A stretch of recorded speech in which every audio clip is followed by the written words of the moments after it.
กุ้งโอ้กุ้งเต้นเอาหน่อยแม่จะเอาเท่าไหร่เอาแบ่งดิถุงละ50บ่เอาเท่าไหร่จ้า50เหลือ100จ้ากุ้งถุงละ50 บาทเฮ็ด2ถุงจ้ากุ้งเต้นๆนะจ้าเด้อถุงละ50เอาถุงละ50เด้อจะโชว์100ก็ได้จ้าแม่เจ้ากระเช้าอยู่ปะขีดกล้วยเอาก็เอาสิอยาก2ขีดกุ้ง9 บาทขายแต่เดียวคิดมาแต่9 บาท3 ถุงละ50แมนเบิ้ลแหลมเบิ้ลเลยข้างในเขาขายมาแต่50ก็ขายมาแต่9 บาทไม่ใช่ถึงอะไรหรอก9 บาทแซ่บเป็น150นะคะ9 บาทเป็นขึ้นจ้าหมดแล้ว150จะชุบกระชื่อ150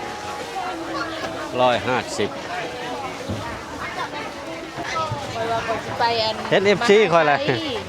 เอาชุบเจ้ามาตำรวจยังคือว่ามาพร้อมกัน3 คน3 คนอัน3ผมคอยว่าจิไปมหาชัยคอยเปลี่ยนใจเลยมันสายเลย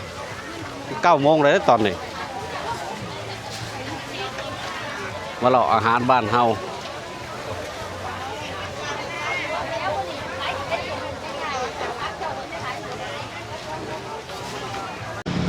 สวัสดีครับสบายดี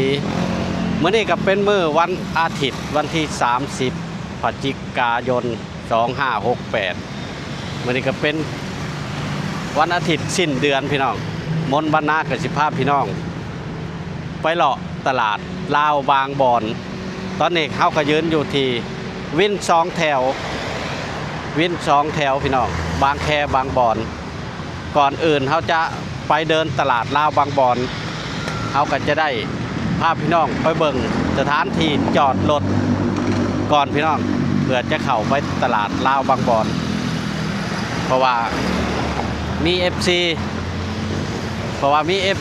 ที่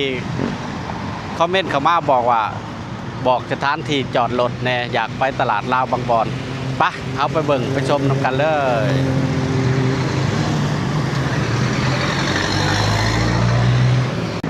ไปพี่น้องตามมา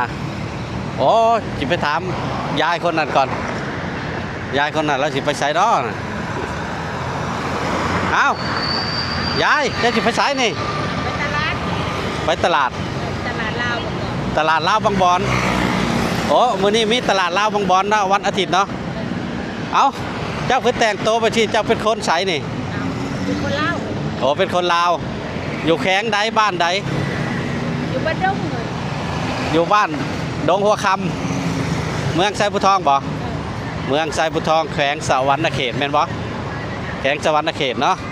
ตอนนี้เจ้าสิไปตลาดลาวบ่ข่อยกับพอดีสิเดินไปนำเจ้าเพราะว่าเฮาสิไปเบิ่งทางเข้าตลาดลาวแล้วก็บ่อนจอดรถ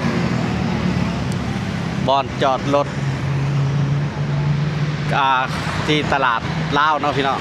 เพราะว่ามีทั้ง FC ที่ทั้งซ่องเฮาเพิ่นก็คอมเมนต์เข้ามาทักถามว่าถ่ายที่ตลาดลาวบางบอนแล้วก็เบิ่งบอนจอดรถให้แน่ว่าจอดรถทางใดง่ายบ่พี่น้องไปเบิ่งไปชมนำกันเลยอันนี้ก็คือวิน2 แถวบางแคบางบอนพี่น้องรถนี่ก็เป็นสายรถบางแคบางบอนก็วนไปวนมานี่แหละพี่น้องแต่สมัยก่อนเพิ่นก็สิใส่รถเมล์มีรถเมล์อยู่ที่นี่พี่น้องรถเมล์บางแคบางขบบอนแต่ตอนนี้เพิ่นก็ปรับเปลี่ยนเป็นวิน2 แถวเพื่อว่าเดินทางสะดวกสบายไปตลาดบางแคบางบอนตลาดลาวบางบอนพี่น้องเอายายเอาจอดรถอยู่นี่บ่ได้บ่ได้ตู้ไปจะมามาตลาดก็จอดหน้าเซเว่นถ้ามาตลาดลาวบางบอนก็ มุ่งหน้ามาจากบางแคพี่น้องถนนเอกชัยโอ้ถนนเอกชัยอยู่ผมแต่ว่าบอลผมถ่ายคลิปอยู่นี่ก็เป็นบางขุนเทียนซอยหนึ่งพี่น้องเป็นบางขุนเทียนซอยหนึ่งตอนนี้ก็ผู้คนก็เดินมาจากตลาดลาวพี่น้อง ไปเจอเรียกของมัน อ๋อเพิ่นขับไปจอดนี่ก็ได้เนาะอ๋อสถานที่หนึ่งเพิ่นก็จอดรถอยู่ตรงนี้หน้าเซเว่นบางขุนเทียนซอยหนึ่งพี่น้องจอดรถที่หน้าเซเว่นก็ได้เด้อนี่แต่ว่าเขาก็สิเดินไกลได้พี่น้องนี่อันนี้เป็นหน้าเซเว่นเขาไปจอดนี่ก็ได้แต่ว่าเขาสิเดินไกลหน่อยจักหน่อยเดินเข้าตลาดลาวบางบอนเขาก็ย่านคลิปเขายาวพี่น้องกะจีย้อนเบิ่งจักหน่อยหรือว่าตัดเข่าไปให้มันสั่นลงเนาะเพราะว่าคลิปเขากะจียาวเนาะตอนนี้เขาก็เดินไปที่ตลาดลาวบางบอนพี่น้องนี่ก็เป็นศาลเจ้าแม่ตะเคียนข้ามคลองไปพี่น้องข้ามคลองอันนี้ก็เป็นคลองมีสะพานเนาะตอนช่วงเช้าๆเพิ่นก็จะมาจอดรถอยู่นี่แต่ระวังแต่เจ้าหน้าที่เพิ่นสิมาหลอกล่อเท่านั้นแหละช่วงนี้ก็คือบ่ค่อยเห็นเพราะว่าค่อยก็มาตลาดทุกวันอาทิตย์บ่ค่อยเห็นบ่ค่อยมีบ่ได้พี่น้องเฮาก็สิเดินเข้ามาเพิ่นก็ ผมสาบานได้เลย วันอาทิตย์เพิ่นก็สิมีตั้งแผงขายเสื้อผ้าเฉพาะวันอาทิตย์ได้พี่น้องขายเสื้อผ้าแล้วก็ขายรองเท้า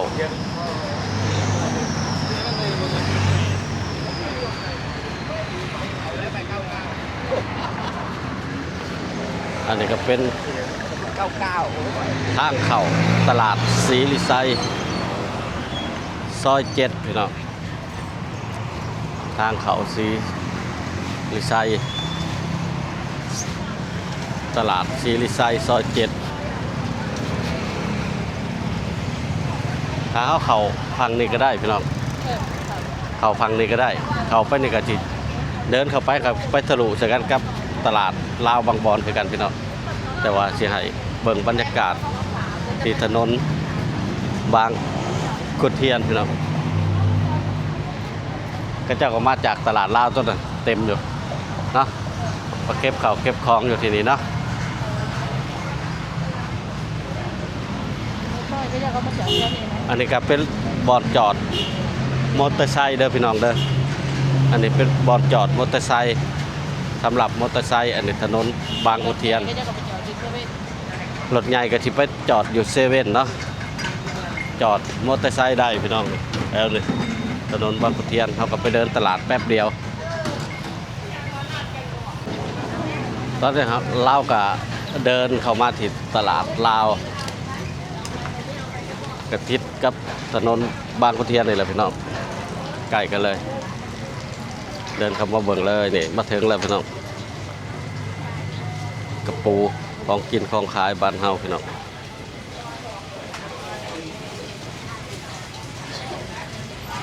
อาหารแบบลาว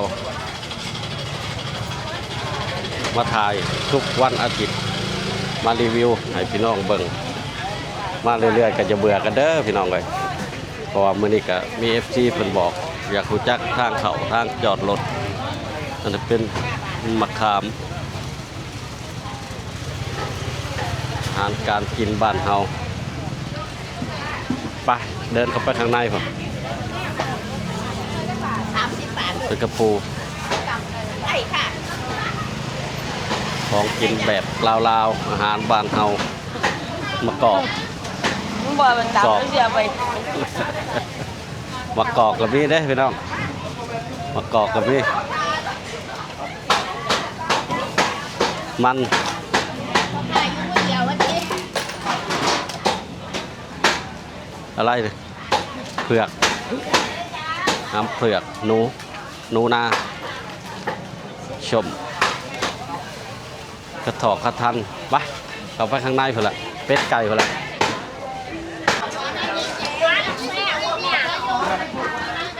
ตอนนี้เราก็เดินมาที่หม่องตลาดลาวขายเป็ดขายไก่ขายเป็ดขายไก่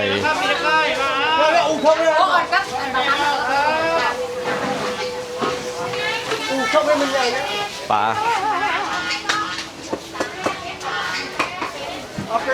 โอ้ตอนเช้าคนก็คึกคัก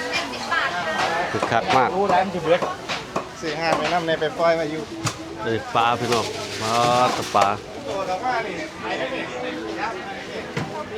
ากระโดดออกจากกระมังไม่ค่าต่อคนเยอะแยะอะไรนี่เจ๊ชุหน่อไม้ต้มก๋วยเตี๋ยวบ่มีบ่ก๋วยเตี๋ยวแห้งเฟอแห้งเลาะก่อน เลาะก่อนไม่ค่าขายไก่อยู่จักกันเป็ดไก่บ้านเป็ดไก่ครับไม่ค่าคนสวยครับ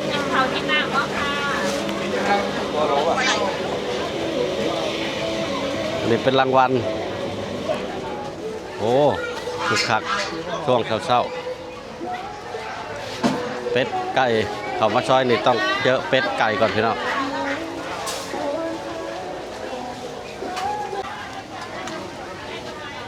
หลังจากซื้อข้าวงัวพี่น้องอะไรน่าจะซื้อกินดิตีนอะไรนะ ติ่งงู ตีนงัวบ่ ของแซ่บบ้านเฮาเนาะใส่สมพักเนาะ ซึ่งหัวงอก ถั่วงอกผักกาดเอาเลย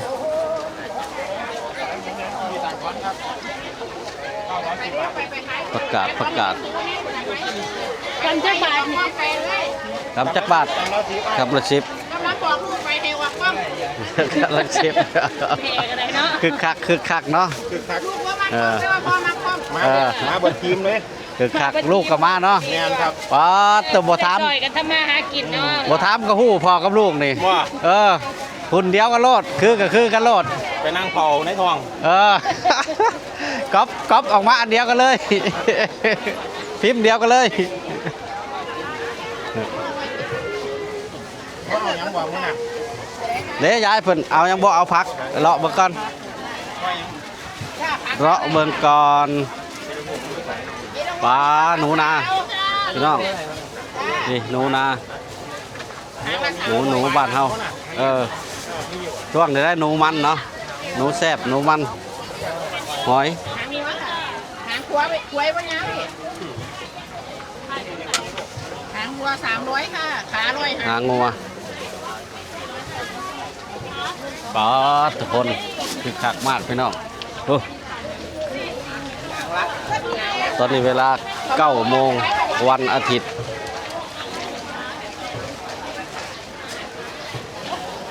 หนู จะเอาเป็นตัวตับเยี่ยวที่ หอยจากบ่อสดหอยปลา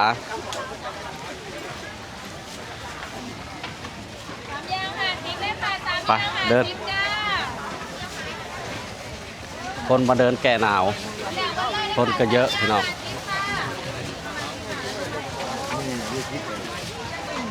ตอนนี้เป็นเวลา9 โมงเช้าเอาอะไรมีแต่คนบ้านเฮาตัวนี่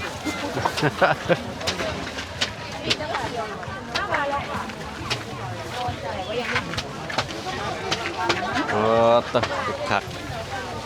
คนเยอะ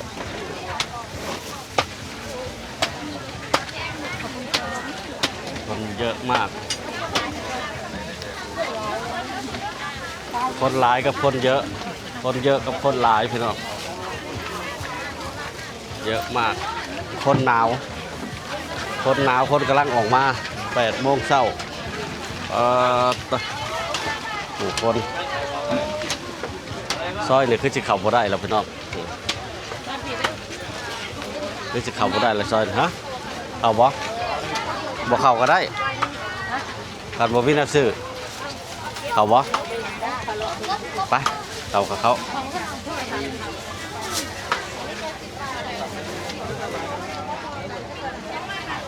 ปูอาหารบ้านเฮา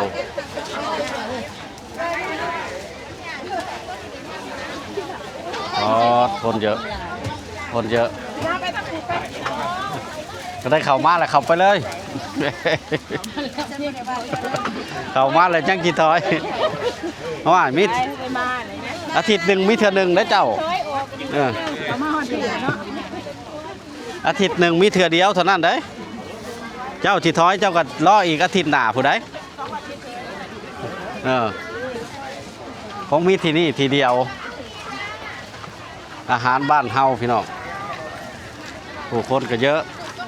คนลาวเด้อคิดว่าคนหนาวคนกับพอดีออกมาสิ้นเดือนบ่อ๋อขอก็ลืมเนาะอาทิตย์สิ้นเดือนพี่น้องคนก็เลยออกมาเยอะคึกคัก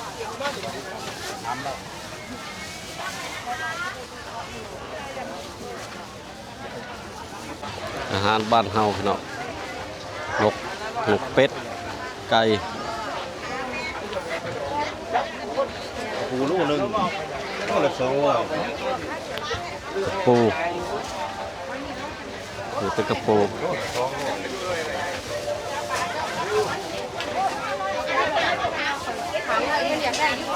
หอย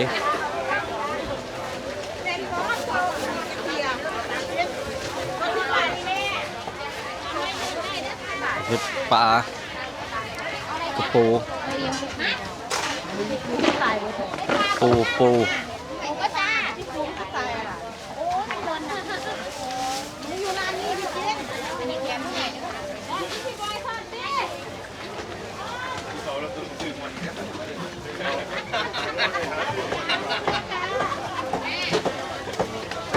คึกคัก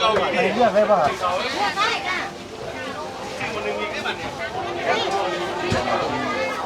กุ้งโอ้กุ้งเต้นเอาหน่อยแม่จะเอาตัวไหนเอาแบ่งดิถุงละ50บ่เอาเท่าไหร่จ้า50เหลือ100จ้ากุ้งถุงละ50 บาทเฮ็ด2ถุงจ้ากุ้งเต้นๆนะจ้าเด้อถุงละ50เอาถุงละ50เด้อจะโชว์อร่อยนึงก็ได้จ้าแม่เจ้าก็จะเอาอยู่บ่ขีดกลัวเอาก็เอาสิแบบ2ขีด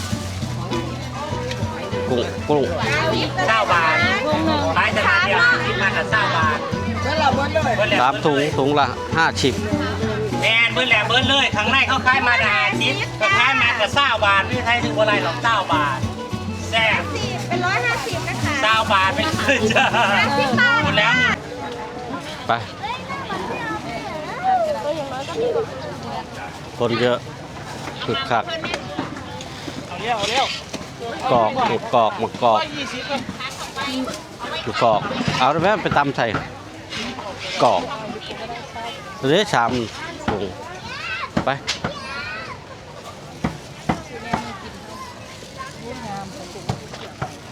กุ้งงามบ่กุ้งงามมาตำเนาะเพราะข้าเจ้าเคยลงตอนสายเนาะกุ้งเนาะตอนนี้ก็เดินออกจากตลาดลาวแล้วพี่น้องตลาดลาวบางบอนนะก็เจ้าลงสาย9 โมงกุ้งเต้นคือเลย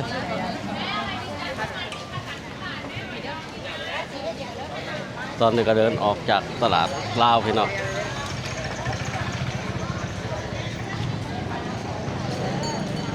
เอาละพี่น้องมาถึงนี่ก็จะได้ปิดคลิปแล้วจะได้ปิดคลิปจะได้จบคลิปไว้ก่อนพี่น้องถ้าชื่นชอบก็กดไลค์กดแชร์กด Subscribe นำพี่น้องจะบ่พลาดคลิปใหม่ๆให้พี่น้องได้เบิ่งได้ชมตอนนี้ก็เดินออกมาจากตลาดลาวมาที่ถนนบางขุนเทียนนี่ค่อยก็ออกมาจากตลาดลาวถนนบางขุนเทียนตลาดซีรีไซซอย5พี่น้อง